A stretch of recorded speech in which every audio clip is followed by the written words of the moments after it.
Eu trago a minha saudação a todos nessa noite, no nome do Senhor Jesus. Louvado seja o nosso Deus por mais essa oportunidade que Ele nos concede, de estarmos na casa dEle para adorá-lo, para bendizer o seu nome e para aprender da sua palavra. Hoje nós vamos meditar um pouco sobre a parábola dos 10 talentos. E nós vamos ler em Mateus, o capítulo 25. E como a parábola é extensa, ela começa do verso 14 até o 30, eu vou ler apenas alguns versículos. Nós vamos começar no versículo 14 e vamos ler até o 19. Louvado seja o nome de Jesus. Assim nos diz a palavra de Deus.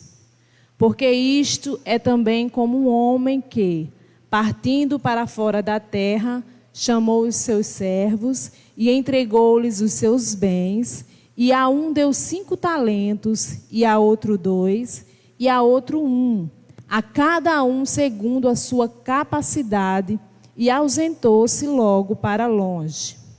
E tendo ele partido, o que recebera 5 talentos, negociou com eles e granjeou outros 5 talentos.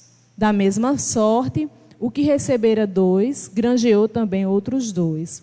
Mas o que recebera 1 foi e cavou na terra e escondeu o dinheiro do seu senhor. E muito tempo depois, veio o senhor daqueles servos e ajustou contas com eles. Vamos orar. Eterno Deus e Pai, nós estamos mais uma vez diante da Tua santa e gloriosa presença. E nesse momento, Senhor, nós queremos Te pedir que a Tua palavra penetre nessa noite em nossos corações, que ela possa encontrar solo fértil e que nós possamos, Senhor, praticar a Tua palavra, viver essa palavra intensamente, propagar essa palavra. Ó Deus querido, estamos mais uma vez aqui na dependência do Teu Espírito Santo. Somos vasos, Senhor, e usa-nos conforme o Teu querer e a Tua vontade. Usa-nos, Pai, para o que a Tua igreja necessita nessa noite. Essa é a nossa oração, em nome de Jesus. Amém. Eu gostaria de pedir os irmãos para continuarem com a Bíblia aberta, Em Mateus 25, a partir do verso 14, nós vamos estar recorrendo ao texto diversas vezes, E esse capítulo 25, ele inicia com a parábola das 10 virgens, Nós já até falamos a respeito das 10 virgens. E em seguida vem a parábola dos 10 talentos. Nas duas parábolas, há uma exortação clara de Jesus a respeito da vigilância, Como a gente viu na parábola das 10 virgens. Na parábola das 10 virgens, a vigilância ela estava relacionada em manter a ação do Espírito Santo ativa em nossa vida, dando ênfase ao nosso testemunho. Por isso, Jesus usa 2 elementos, a lâmpada e o azeite. Por que o testemunho? Porque a lâmpada, a luz, ela traz visibilidade às nossas obras. A luz, ela traz visibilidade ao que nós somos e ao que nós fazemos. Por isso, a lâmpada. E o azeite é a representação do Espírito Santo. Então, a vigilância estava relacionada a isso. Já na parábola dos 10 talentos, a vigilância está direcionada ao nosso serviço a Deus. Nós precisamos vigiar o trabalho que nós estamos fazendo para Deus. E aí eu quero começar fazendo uma pergunta aos irmãos. Que tipo de trabalho nós estamos prestando a Deus? Como tem sido o meu trabalho diante de Deus? Como Deus tem visto e recebido o nosso trabalho? Irmãos, nós estamos negligenciando a obra que Deus colocou em nossas mãos? É importante nós respondermos essa pergunta, todos nós, refletirmos sobre ela e respondermos com sinceridade. Mas para isso, é importante nós tecermos algumas considerações importantes que nós vemos na parábola dos 10 talentos, certo? Para assim nós podermos responder com mais sinceridade a essa pergunta. Fica com a pergunta na mente: que tipo de trabalho eu estou realizando para Deus? Tá? Então vamos à parábola. Essa parábola, ela se divide em 3 partes. Nós vamos dividi-la em 3 partes para uma melhor compreensão. A primeira parte é a apresentação dos personagens. Nos versículos 14 e 15, a palavra diz assim: porque isto é também como um homem que, partindo para fora da terra, chamou os seus servos e entregou-lhes os seus bens. Então nós temos aqui 2 personagens, O homem e os seus servos. E é fácil a gente reconhecer a figura de Jesus, do Senhor, do nosso Salvador, nessa parábola. É esse homem prudente, que estando para fazer uma longa viagem, ele chama os seus servos e entrega os seus bens para que eles invistam. É disso que a parábola está tratando. Na verdade, quando Jesus proferiu essa parábola, faltavam 2 dias para Jesus ser entregue para ser crucificado. Então Jesus tinha uma preocupação, de deixar os seus bens para os seus discípulos administrarem. E que bem é esse? A obra da salvação, a obra redentora. Quem era que ia continuar essa obra? Os discípulos. E depois, nós. Ele nos entregou essa incumbência. Algo muito importante. A Bíblia diz que os anjos desejaram fazer essa obra e Deus não permitiu. De tão importante que é essa obra. Então ele colocou em nossas mãos algo de muito valor. E aí eu quero que você fixe bem isso na sua mente e no seu coração. Deus lhe entregou algo de muito valor. Você poderia calcular o valor de uma alma? Você tem condições de calcular o valor de uma alma resgatada do inferno?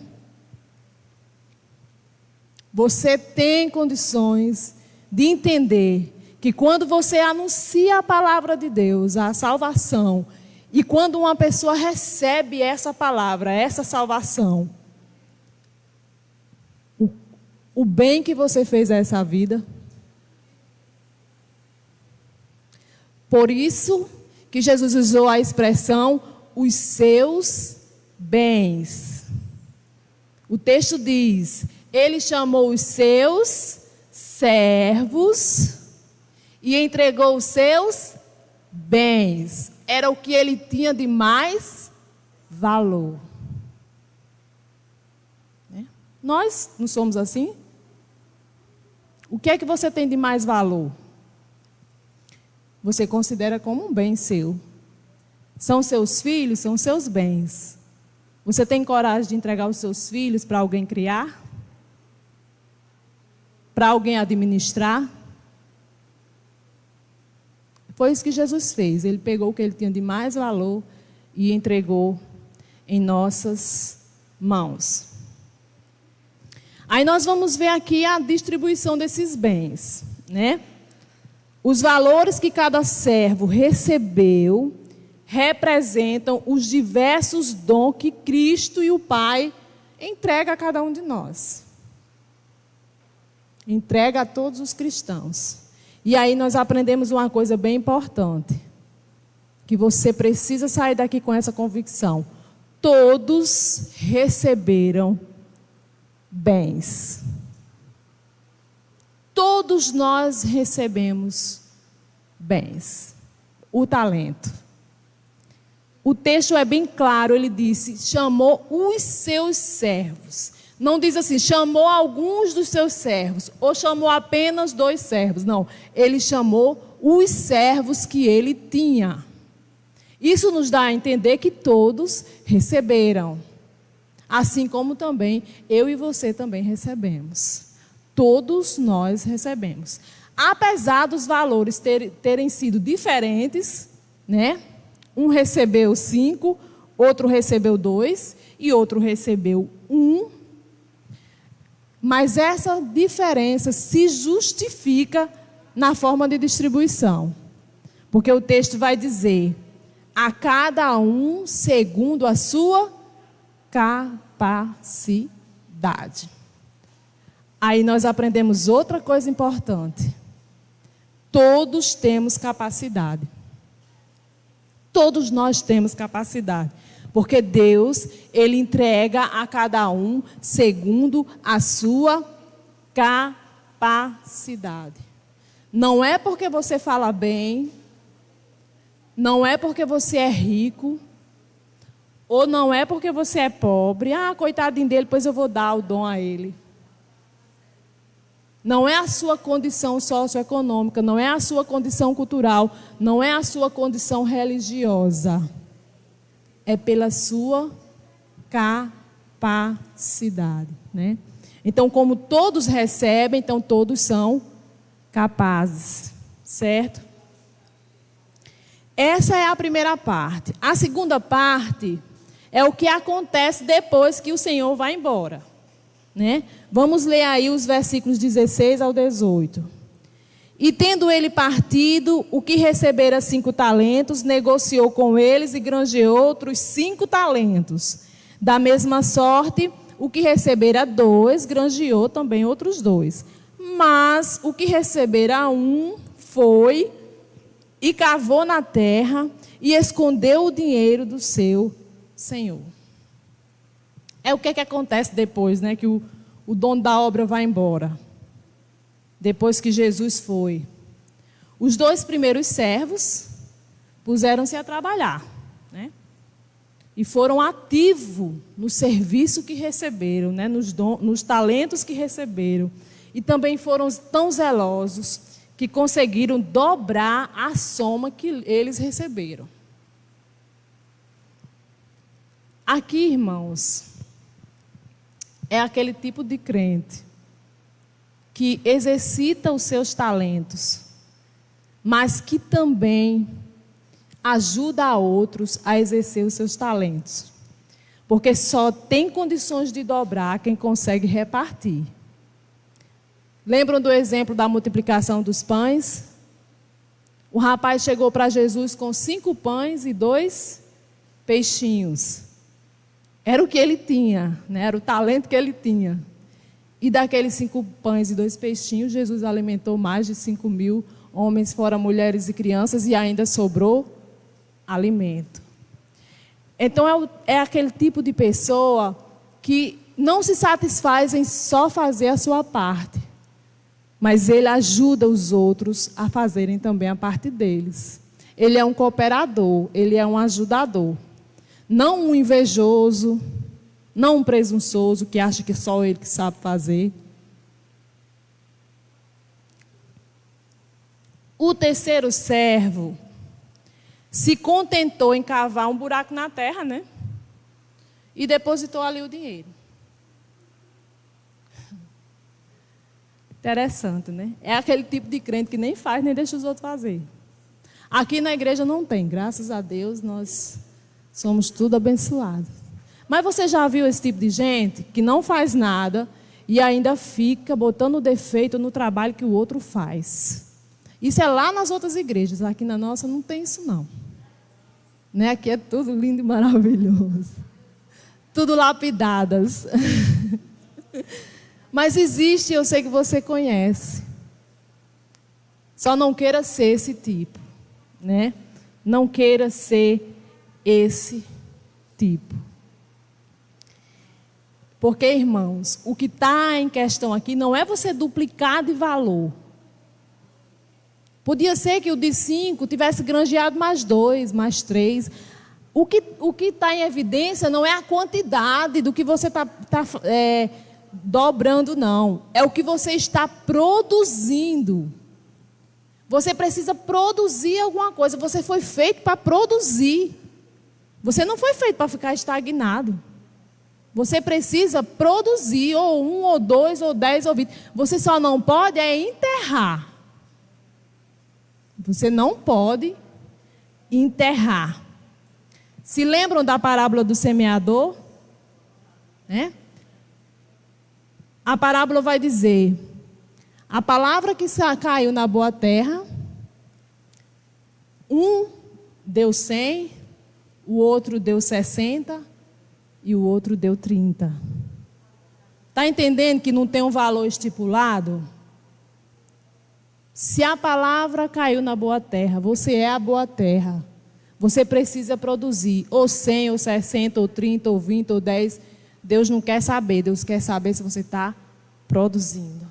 Se você não está enterrando o que Ele colocou em suas mãos.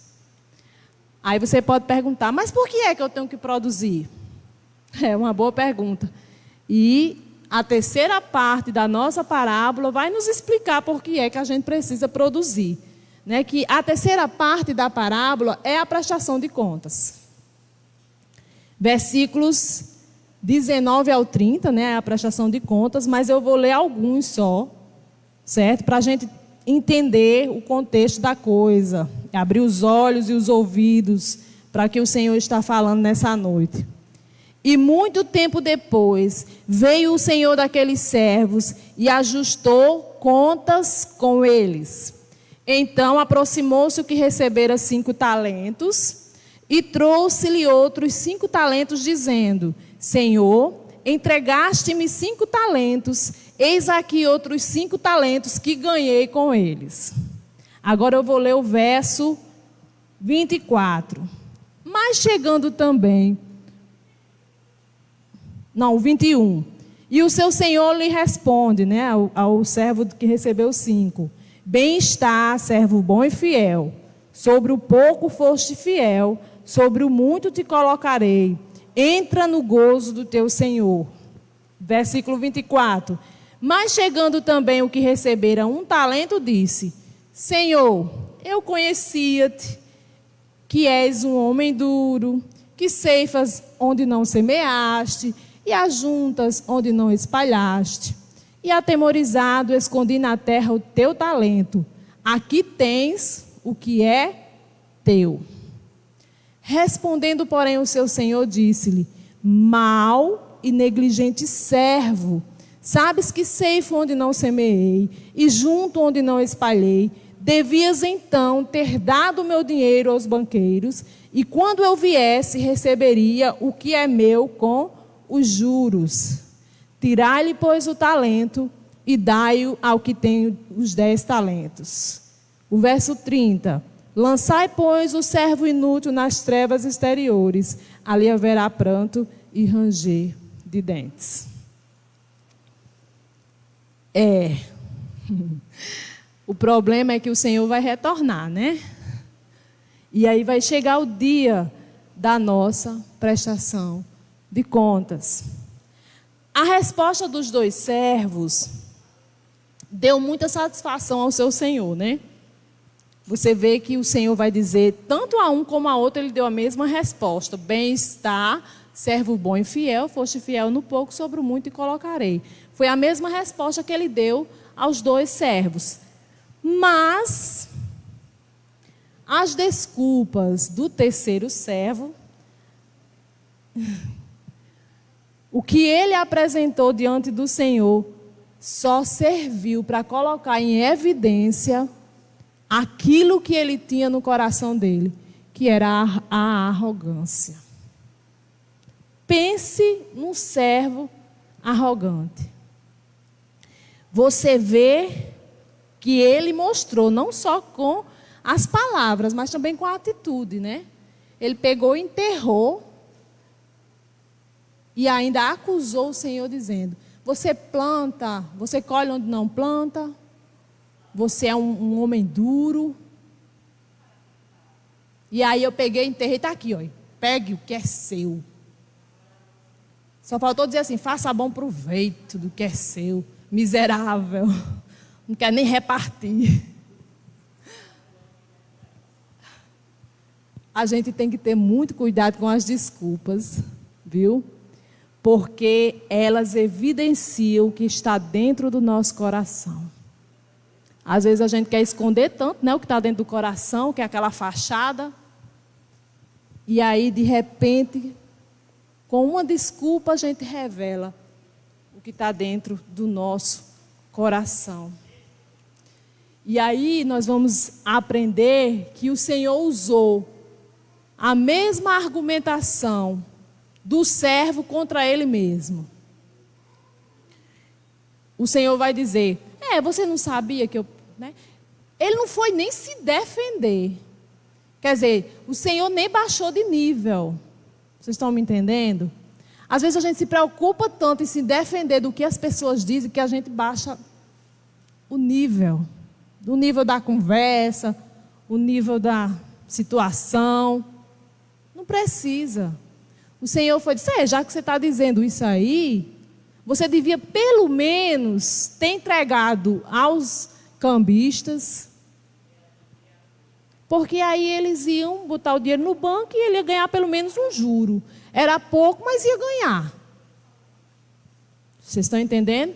Mas o homem era tão preguiçoso do jeito que preferiu cavar do que ir lá no banco e depositar o dinheiro para o homem, quando voltar, ter o menos juro do dinheiro que ficou nas mãos dele.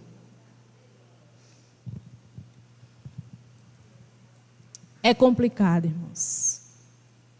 É complicado. E aí a gente aprende que a responsabilidade de cada servo será conforme os dons que ele recebeu. O que Deus lhe entregou em suas mãos para fazer é responsabilidade sua. Não queira que A ou B faça o seu trabalho e que ainda preste contas a Deus do seu trabalho. Deus não vai fazer isso. Ele vai chamar você e vai exigir de você. Ele não é injusto para cobrar de mim o que ele deu à irmã Maria Helena. Não é? Mesmo ela sendo minha mãe, mas ela não tem nada a ver. Vocês estão entendendo? Não há apadrinhamento. Esse negócio de filho de crente, crentinha não existe. Crente é crente quando recebe Jesus como Senhor e Salvador da sua vida e há uma transformação. Não existe apadrinhamento. Não existe. Você é responsável por aquilo que Deus colocou em suas mãos. Seja 1, seja 10, seja 5, seja 2. Mas Ele colocou. Pode ter certeza, como Ele colocou. Eu não sei. Pois ore, que Ele vai lhe revelar, vai lhe mostrar. Porque você sabe. Todos nós sabemos. Todos nós sabemos.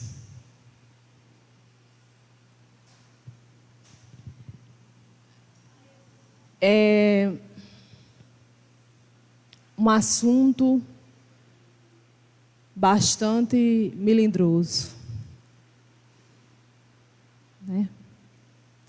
É algo que as pessoas não gostam muito de ouvir. Ter responsabilidade na obra do Senhor não é assunto que interessa. Mas todos nós somos responsáveis. É algo de grande valor que Deus colocou em nossas mãos. Então nós não podemos fazer de qualquer jeito. Nós não podemos enterrar para não fazer. Nós precisamos fazer da melhor maneira. A palavra de Deus vai dizer: tudo que tiver à mão para fazer, faça conforme as suas forças. Não diz assim não, conforme a sua vontade, conforme o seu desejo. Hoje eu estou com vontade de fazer, então hoje eu vou caprichar. Não, hoje eu não estou com vontade. Vocês já ouviram essa expressão assim: irmãos, eu vou cantar um hino, mas eu não ensaiei, mas Deus recebe o meu louvor. Vocês já ouviram isso? Aqui também nunca teve isso não. Mas isso, irmãos, é um absurdo. Porque Deus recebe, eu vou fazer de qualquer jeito. Eu não tenho condições de tirar 10 minutos do dia para ensaiar um hino para cantar. O que é 10 minutos? Você tem 24 horas. Não, eu não vou participar do grupo das irmãs porque toda terça tem ensaio. Pelo amor de Deus, você tem 7 dias na semana, porque tira um dia na semana, você acha muito. Como é que a gente está fazendo esse trabalho? A gente nem pode deixar de fazer e nem pode fazer de qualquer jeito. A gente tem que tomar uma posição e dizer: eu vou fazer e eu vou dar o meu melhor. Porque a Deus ninguém engana. Deus sabe quando a gente está dando o melhor e quando a gente fez só um. Deus sabe, Ele sabe todas as coisas. Ele vê o oculto e o escondido.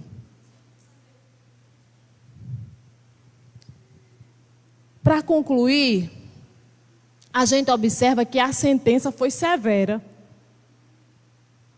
A sentença daquele senhor foi severa, mas foi justa. Foi justa porque ele entregou a cada um a capacidade que eles tinham para fazer. Agora, se ele tivesse dito: não, aquele ali não tem capacidade de levar só um, e tivesse dado 10, ele não poderia cobrar do rapaz 10 se ele só tinha capacidade para um.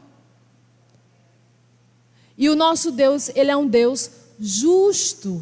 Nele habita a justiça. Aí às vezes a gente passa por aperto, passa por aflição e não sabe por que é, né? Não é a pandemia não, viu? A pandemia é só um instrumento. A gente precisa parar para meditar nessas coisas. O que é que a igreja do Senhor estava fazendo antes dessa pandemia? O que era que nós estávamos realizando em favor das almas perdidas antes da pandemia? Que tipo de evangelho nós estávamos pregando nos púlpitos antes da pandemia?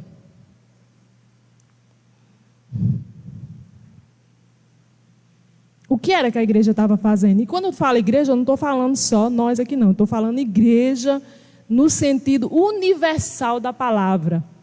Os escolhidos, os eleitos. O que era que os pastores, esses pregadores famosos, estavam dizendo nos púlpitos da igreja? Você se lembra? Eu me lembro. A gente só estava ouvindo oba-oba, prosperidade. Uma palavra de arrependimento era a coisa mais difícil no mundo de você ouvir, principalmente nas mídias. Enquanto Jesus pregava o arrependimento, enquanto João Batista pregava o arrependimento, enquanto os apóstolos pregavam o arrependimento, o abandono do pecado, a necessidade do avivamento, as igrejas estavam pregando sobre prosperidade, sobre todo tipo de amor é permitido. Aí a gente não sabe por que vem uma pandemia. A igreja precisa mudar o seu discurso. Precisa mudar a sua conversa. E é isso que Deus está nos chamando a atenção. Nós precisamos usar os nossos dons e talentos da maneira que Ele nos entregou. Sem mistura, sem mais, sem meias verdades. A gente não pode nem tirar, nem acrescentar um jota ou um tio da palavra. A gente não pode. E tudo isso está relacionado com os talentos que Deus nos entregou. O de fazer de qualquer jeito, o de fazer para agradar, o de fazer para ter mais membros. Hoje a gente não pode reclamar, ou pelo menos dizer assim, irmão, pelo amor de Deus, faça isso não. Não, porque senão ela vai sair da igreja. Ave Maria, se nós perder um membro. Aí é melhor deixar a irmã aí do jeito que está. E o amor pela alma, né? Nós estamos lutando com vidas, e vidas que têm dois destinos, ou o céu ou o inferno. E nós não podemos negligenciar o nosso chamado, não. Porque nós vamos prestar contas. Você pode ver que na sentença, o culpado foi privado do talento que havia recebido e expulso da presença do Senhor. Verso 28 vai dizer: tirai-lhe, pois, o talento e dai-o a quem tem os 10 talentos. Quer dizer, tirou a ferramenta de trabalho da criatura, né? Ele ficou sem ter agora o que fazer. Ele já não tinha feito nada, então 0 engole 0, 0 menos 0 dá igual a 0. Lançai-o, pois, o servo inútil nas trevas exteriores, ali haverá pranto e ranger de dentes. Não existe coisa pior, irmãos, do que um servo fora da presença de Deus. Um servo fora da vontade de Deus. Ele sofre mais do que os outros. Você vê que Moisés disse: olha, Senhor, se o Senhor não for conosco, se a sua presença não for comigo, eu não saio desse lugar. Irmãos, a presença de Deus é tudo na nossa vida, é o nosso sustento, é o nosso alimento.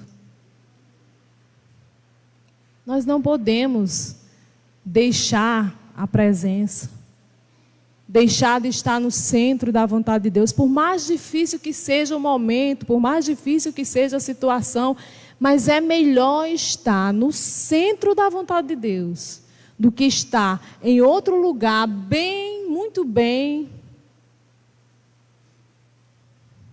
Nós não podemos negociar com a presença, né? Nós precisamos resgatar a presença de Deus em nossa vida. Você vai ver também que o servo mau, ele não cometeu nenhum crime, não. Por exemplo, ele não roubou o seu senhor, não. Porque o que está em questão aqui não é, como eu disse, não é o talento em si, mas é o resultado do talento. É o fruto do talento. Ele foi considerado inútil porque não cuidou do talento colocado nas suas mãos. Ele não cuidou. Ele não fez esse talento frutificar. E aí Deus, Ele não quer que os nossos dons se tornem estéreis, sem produtividade alguma. Por que Jesus disse: a seara é grande e os ceifeiros são poucos? Rogai, pois, ao Senhor para que envie ceifeiros para a sua seara. Porque tem muita gente que enterrou o talento. Aí a obra está em defasagem.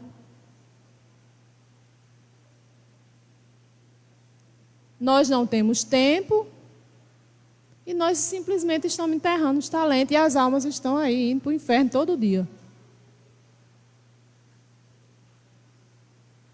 Nós estamos enterrando. Quem não aplica o seu talento na obra do Senhor está sujeito a ser castigado com justiça pelo Senhor. É outra coisa que a gente precisa colocar na mente, né, no nosso coração. E aí eu faço de novo a pergunta: como você está desenvolvendo o seu trabalho? Como é que você está granjeando os seus talentos?